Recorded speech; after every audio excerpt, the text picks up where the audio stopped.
Leven, and I'm with AARP, and we're at Shaker High School in Leven, New York, and it's the 26th of September, and I'm interviewing Doug Cady, who is a veteran of World War II. Right. And we're going to chat a little bit about some of his memories. Okay? Okay. It should be very interesting. I got a couple of questions for you just to start with. How did you get, what branch of service were you in? The Navy. And how did that come about? Were you drafted, enlisted? I was drafted, I believe. At the time, when the war started, I had felt that because of the fact that when I was in high school, they took a physical of me, and I had a heart murmur. Oh my. So I felt at the time that do nothing but wait and see what happens. I probably wouldn't be able to got before you know, because I figured that anybody that has a heart murmur isn't going to be enlisted or anything like that. So that's why when I was called in to, he wanted to check me out for the service, and you know, everybody was getting, it was nearly, they need more people, so I had to go over to Albany and go through the Army over there. So they had quite a few doctors there, and we checked me out all the way through. And as I was walking, after I got finished and I was walking through, I asked the doctor there, I said, did you find a heart murmur on me? He says, no, you're fine. He says, everything is great. He said, you're in good shape. I said, wow, I didn't expect that. So when I walked out, there's a fellow that represented the Army on one side and another guy representing the Navy on the other side. So when I walked out, the guy in the Army said, hey, buddy, you make a good soldier. I said, I think I'll make a better sailor. So I walked over and signed up in the Navy. Oh, you were allowed to choose? Yeah. Oh, that's interesting. And do you recall your first days in service? Where did you go, and what happened to you?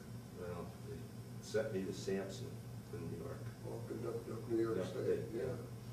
And mainly it's you go through a lot of physicals up there.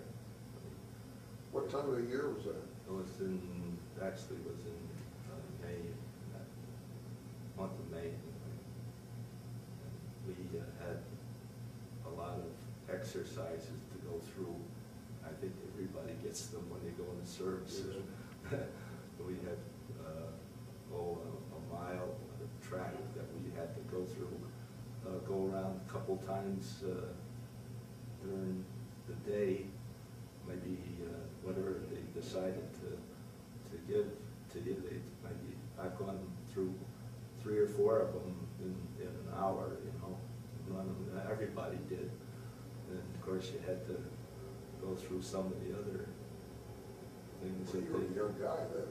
Yeah, it wasn't too bad then. Not now. Today, right? What did it feel like though? You were a stranger in this great big camp. It was something that I sort of felt good about, because I always liked physical education anyway, and I always did a lot of that sort of thing. Was it your first time away from home? Yeah. How did you feel about that? Well, I always missed my family. My father and mother were very close to me all the way through anyway, and I could tell you that what happened to me at the end when I was getting discharged, what I went through at that time, would be kind of interesting, I think, because all the time the war was over, and I had decommissioned the ship with a bunch of other fellows, and this was quite a lot of difference, because all the other fellows that was on the ship that sent home, that I had to stay there to decommission the ship. Let's hold that for the end. Okay. Because that's really the conclusion. Yeah, right. It was a good section. Tell me about boot camp. Where did you do that? At Sampson? Sampson, yeah. Mm-hmm. And what happens after that? Well, they always send you to a camp or a place that you're going to learn something that you might need while you're in the Navy. And they sent me to Boston for doing mechanical kind of work. And that part, we lived in a hotel there at the time, but then we marched through the streets, and we had like a couple of hundred fellas at the time.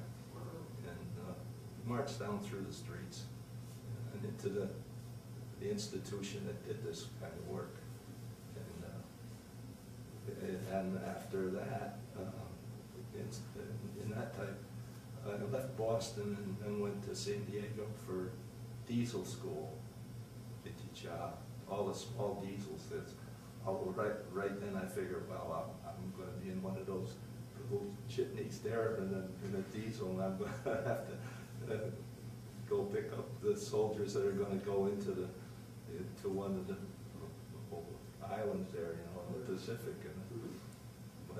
What were your instructors like? They were pretty good, because I was used to those type of people, because when I was apprentice in the GE, and most of them were young fellas, and they taught. Speak to you the same way that the Yeah, instructors at GE did? They send you. I was sent to Mount Pleasant High School at night, and they had instructors and everything there, and teachers there. You had to go through all the different things that they taught. And you were in World War II? Yep. And where did you go, in terms of where did you serve? Well, I served on a DE. And, right out of San Diego, right out of the final training? We went to, I went on a troop ship there over to Ulithi, in the Cayman Islands, I think it is. I'm not positive of that, but I think in the Pacific. And it was, Ulithi was a place where the Navy used for new fellows that are going to different ships, because when I got on there, Like a reception area? yeah, it was like a reception area, and I had to get on a tugboat and to find a DE-9. That's what the ship I was going to go on. So they were all lined up, all the DEs would be lined up one right after the other. Must have been an enormous harbor. Oh, yeah, it was. It's like a horseshoe type thing. It was all of atolls. They would go, it would be a small atoll, and another one would be like maybe 20 feet from that one, but it was only only about 8 or 9, not even that, about 7. Well, maybe we better make it less than that. I think you could almost walk between the two. Really? As you go around it, there might have been 10 of these atolls. It was shaped just like a horseshoe, and on these horseshoes were lined up all these ships all the way around. They went from small ships like the one I was on to cruisers like that. That was some sight. Yeah, it was, and it was, when you look at it back then, you couldn't believe all the ships that were stationed in there. But I got on the DE-9 there. What was it like when you got on board ship? It was something I had never experienced, because I'd never been in the ocean much. I've seen it naturally, but I never had a ship that I went out to sort of get an idea what it's like to Well, you were a new recruit on the Yeah, ship, right. so how'd Yeah. they treat you?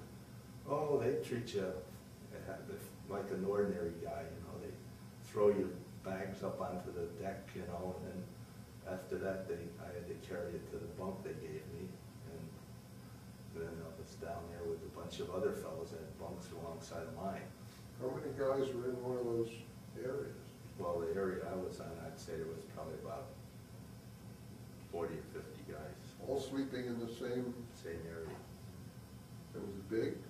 Yeah, it was pretty good size, although the ship wasn't too big, but it wasn't too bad.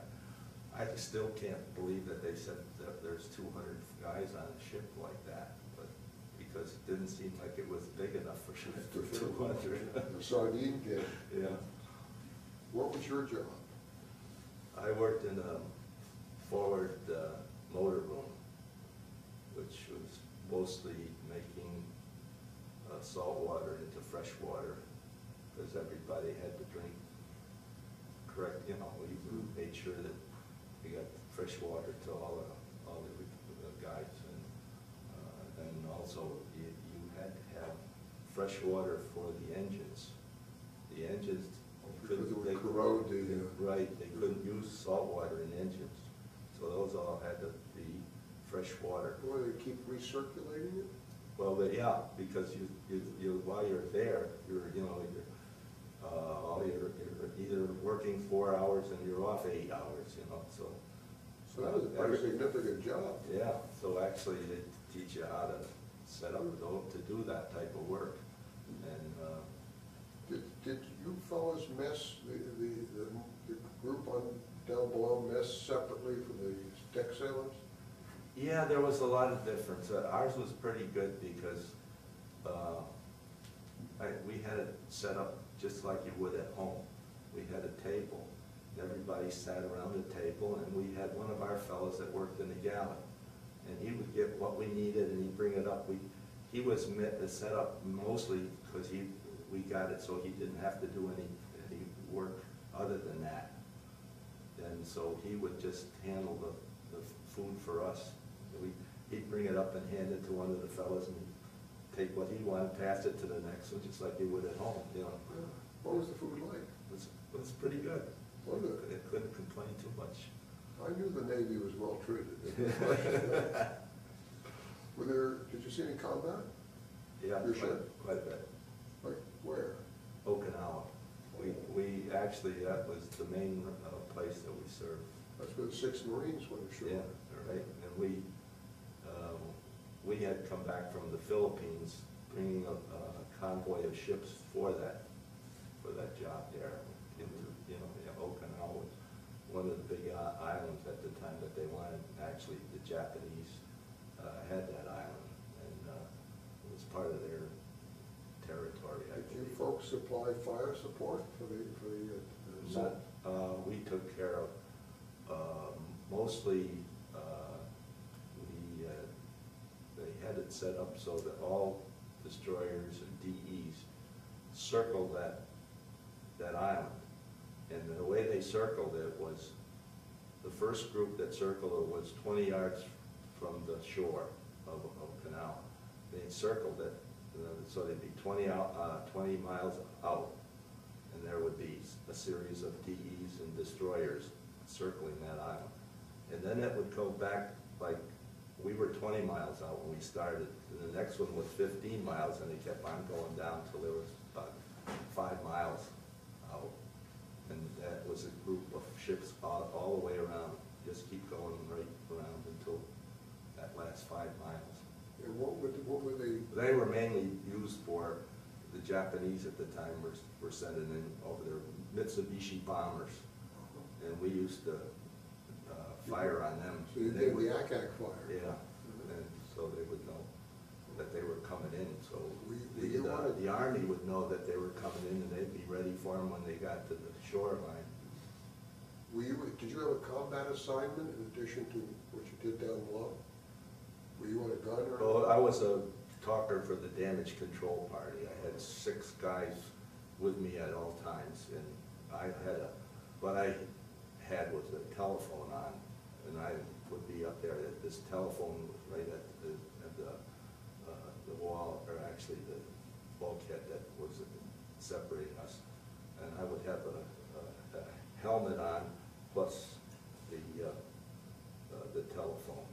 And I would be talking to the bridge most of the time he would let me know what's going on, and I would report that to the engine room, because the guys down below in the motor rooms too, they had telephones down there, so they would know what's going on topside with and not get too nervous about what, would be afraid that they were going to get in too much trouble or something like that. But they have difficulty getting out. Yeah, we would let them know what's going on up there. Were there many casualties on your ship? No, we were lucky. We didn't get any casualties, although a few times we could have, but we were always lucky. They said somebody up there likes us, that's the main reason. Were there any kamikaze attacks? Oh yeah, we had one. Did you? Yeah, we had. Well, I happened to be on the deck at the time, and I was looking out, you know, with all the ships that we had out there, I was looking out, and there was, this plane came in, was coming from quite a ways down from where we were located, but I knew it was a red-nosed plane. And as it got closer, I sort of recognized it as a Japanese plane. And as it came closer, he looked to me like he was getting ready to plow into one of these ships. You know, of course, we had the ship right next to us, and he came up, and it looked like he was going to come at our ship. And our guys were firing, because the fellow on the anti-aircraft gun was right over my head where I was stationed. And that's why I had to have the helmet. It's because those shells, as they fired, they'd be flying off that place, and I had to come banging on my top of my head. And that's why I had a good size helmet on. And as it got closer, one of our ships, either the one that was next to us or ours, fired on it, and they finally hit they carry a 500-pound bomb in the nose that would blow up a ship if they hit it like that. So they hit that bomb, and it blew up right in front of us, and the stuff flew all over the air from the plane. In fact, I was lucky. We had to sweep the deck off after we got through, because we want to clean up the decks and like that. And of course, everything that come off of that plane, it's all junk, you know, that just the bomb that exploded in the plane blew the whole thing up. Did your ship stay in the Okinawa area throughout that campaign? Yeah, practically the whole time. And then where'd you go from there? Well, we went, I have a thing that would tell you in my pocket here. But tell me about it. Well, it's back into Guam, and we went back, and then eventually we were sent to go home in San Pedro, I think it was. The war Was practically over then, because we had brought up, after that, when we got through with most of it, every once in a while, we would go back to convoy oiler. There were these big tankers that we would come up with, and we went right into right along the coast of Japan, and we brought those tankers up there to refuel the other ships that were up of ours that were up there. And you'd be surprised, I got a big kick out of watching what happened. These tankers, we would bring up like 10 of them with the other ships, and they set up these tankers so they'd be one right after the other, like that. And when that happened, they got them all set up.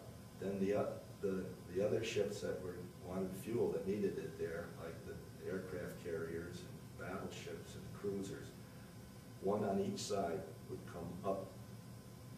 As they come up, go to the furthest one, and then they would start, and every one of them would line up. And you look out there, and you'd see, you couldn't believe how many ships we had up there. They're like, it seemed like that as you looked out there, they would disappear on the sight after a while. They were so far away. But they were all on each side of each tanker that was there. And they were all filled. How do you stay in touch with the family during this time?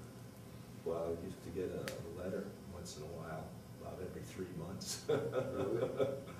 That's all? That's it.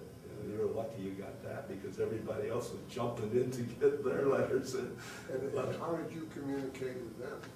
So you would write a letter, and then once in a while, one of these small ships that were going to deliver mail, we'd give them to them, and they would take care of the rest of it. Did you have plenty of supplies? I mean, was it well, yeah, we had supplies, but every once in a while we would run short on certain things that we thought we need.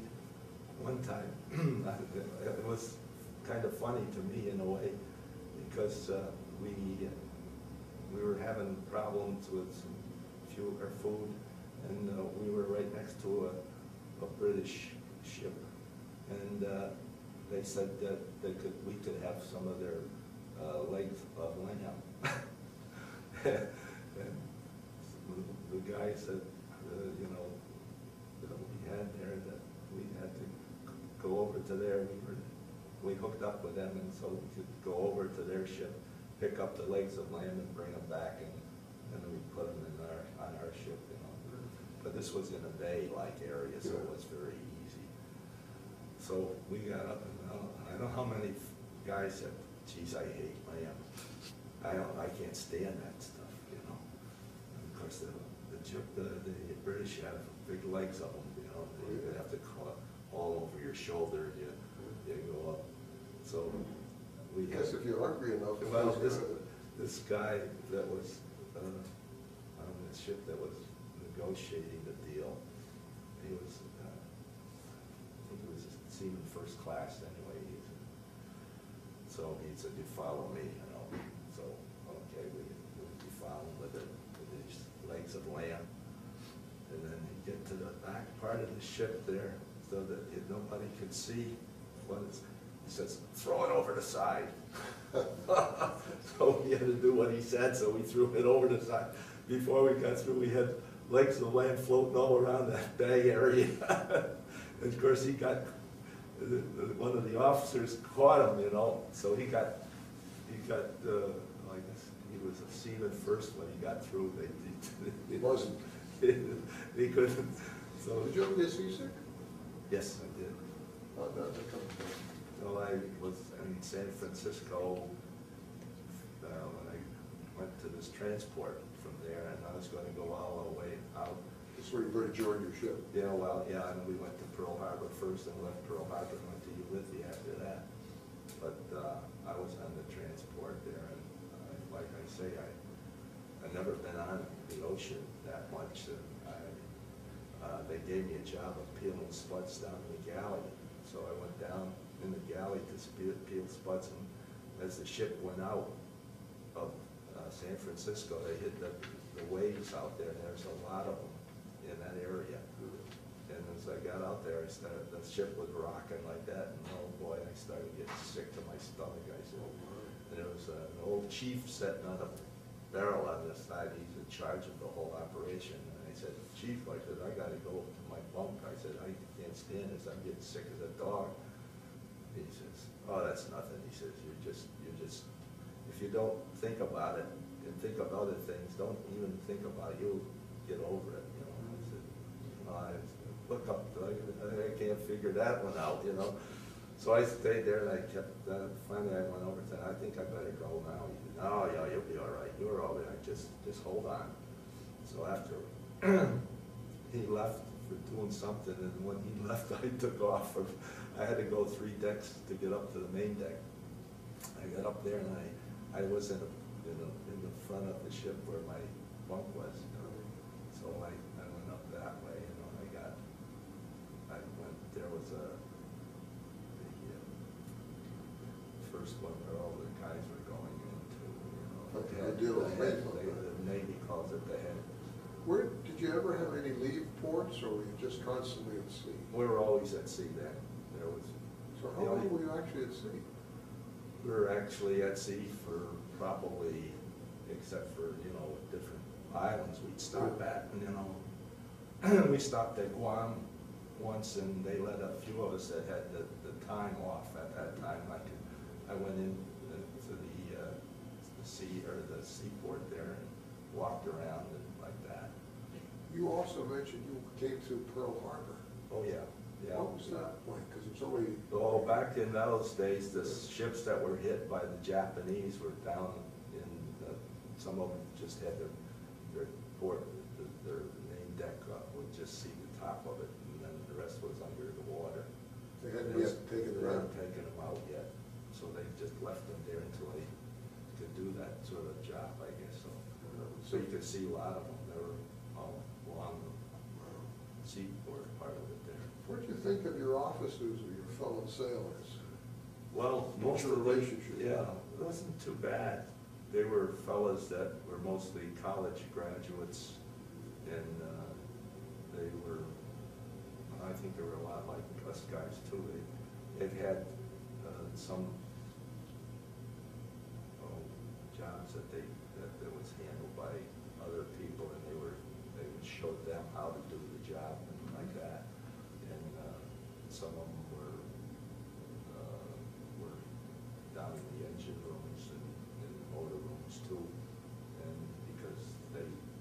also knew how to handle that type of job, and so they would show fellas like me what had to be done.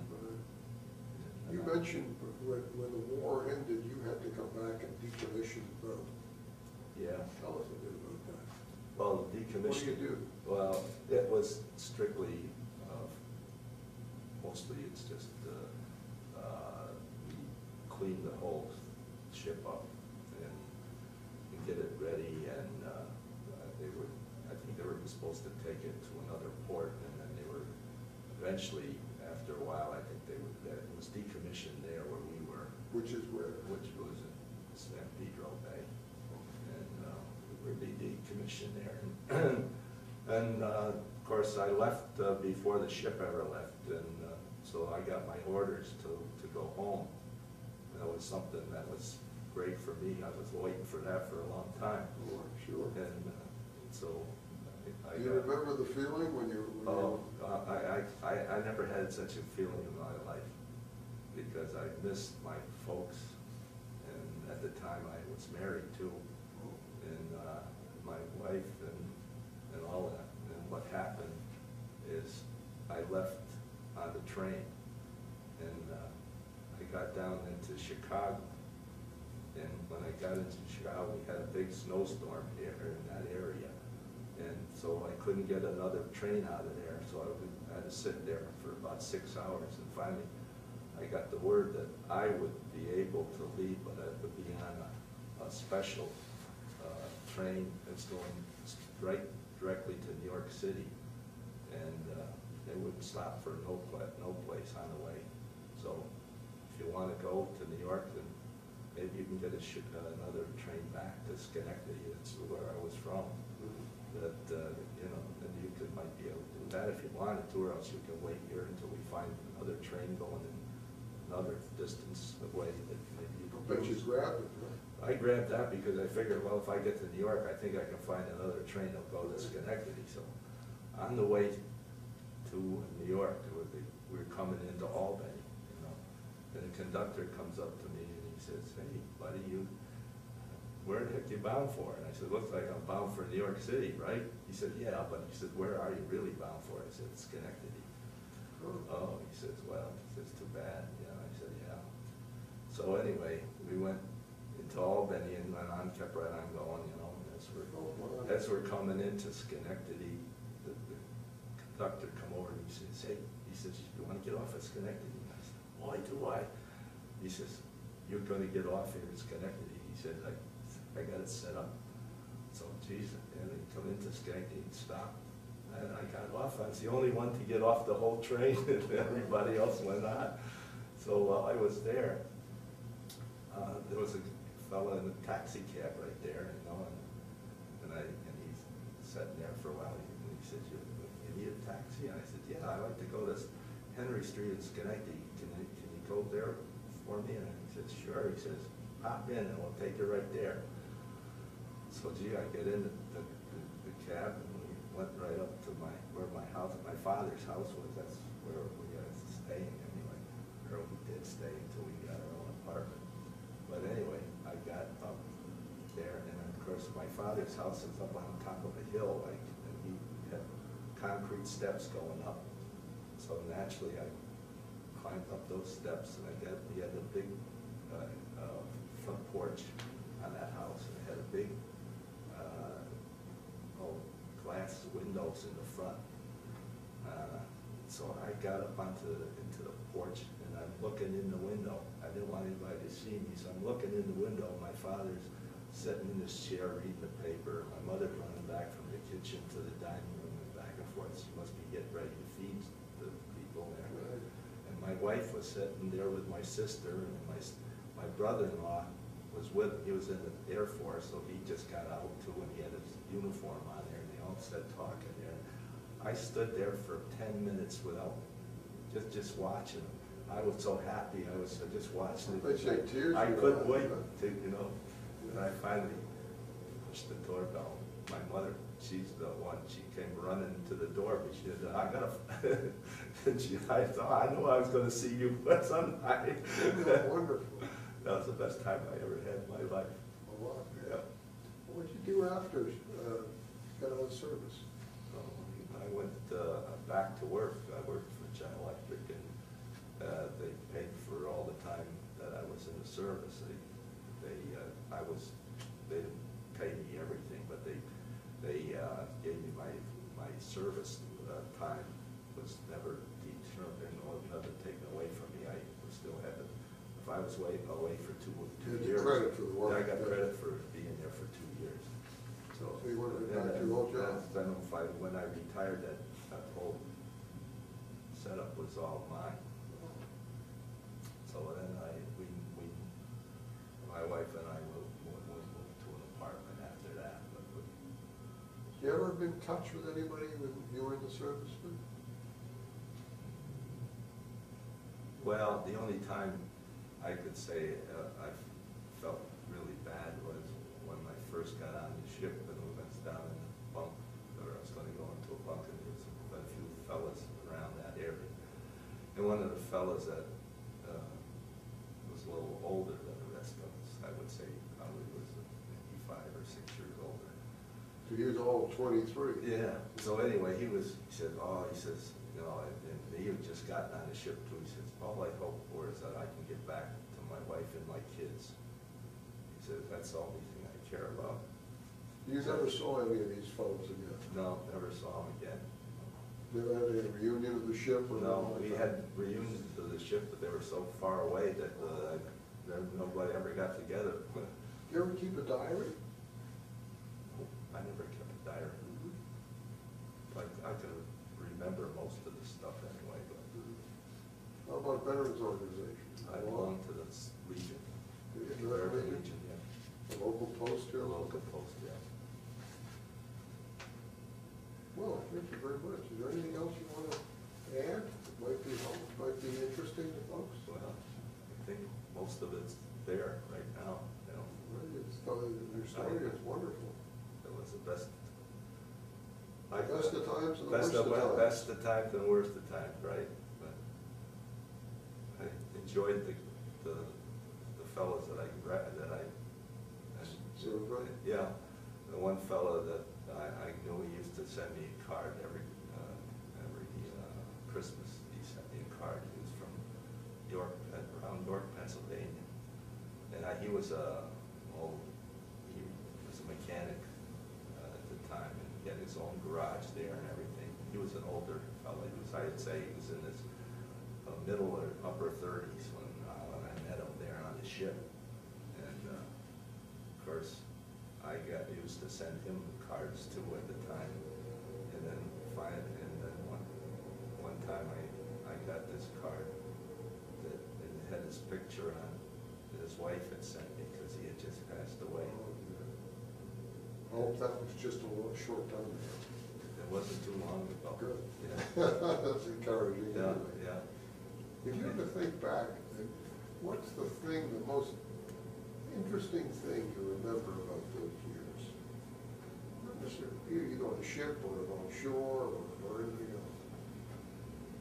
Well, Anything that sticks out. it sticks out just to be on that ship, like in a way, because you never had, you always had your 4 hours that you had to put in for each tour of duty, actually, and mine was like this, you know, in the motor room. I took care of making fresh water out of salt water, you know, and that thing. And you had to clean it too when you got done. It was something, because inside of the door, you open this door up, and inside was copper coils all around like this. And when it gets bad, the salt water that goes into it, it's like white crystals all over the top. Yeah, all around those coils. And they used to have to take a torch them, and they'd start popping off, you know, then eventually they'd all be cleaned off when you get them heated up enough. Well, you have a good memory. You're making me feel like it happened just yesterday afternoon. Yeah. Just one more thing. What is the thing that was most unpleasant about your time then? Oh,